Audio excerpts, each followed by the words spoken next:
A service engineer in New York checked his email one evening and found a requisition from a company in Jacksonville, Florida, for him to come the next day to repair the machine they had purchased.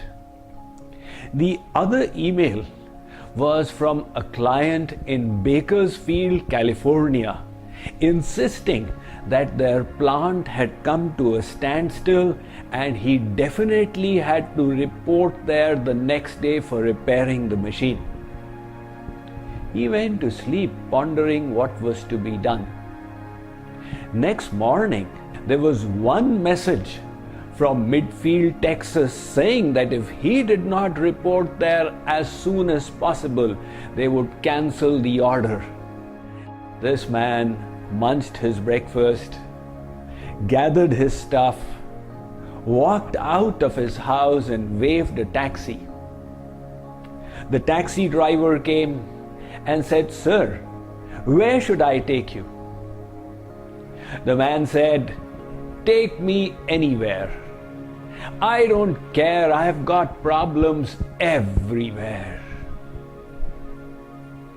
Isn't that very often the way life is? When problems are an unavoidable part of life, we need to have a solution for handling them. Today, on day 19 of this happiness challenge, we are going to discuss how to face obstacles and difficulties without allowing them to rob our happiness. One girl went to college for the first time and began staying in the hostel dormitory. 3 months after she had been there, she wrote a letter to her mother. The letter read, "Mommy, I need to confess. 1 month after I had been in the hostel, I made a mistake. I stole $100 from my roommate, and with that I rented a motorcycle. Unfortunately, I had an accident and collided into a lamppost, because of which my thigh bone broke. But Mummy, there was nothing much to worry about, because a handsome doctor living down the lane, he took me in his home and nursed me. And Mommy, I want you to know that we have fallen in love and decided to get married. The only problem is there is a disease that is showing up in the blood test. I hope it gets resolved before the child pops out." The mother who was reading that note was horrified. What is happening to my darling daughter? However, the letter concluded, "Actually, Mommy, none of this is true. The only thing that has happened is I have gotten an F in calculus." I wanted you to see it in the proper perspective. You see, it was just an F. It was not the end of the world. The problems could have been far bigger.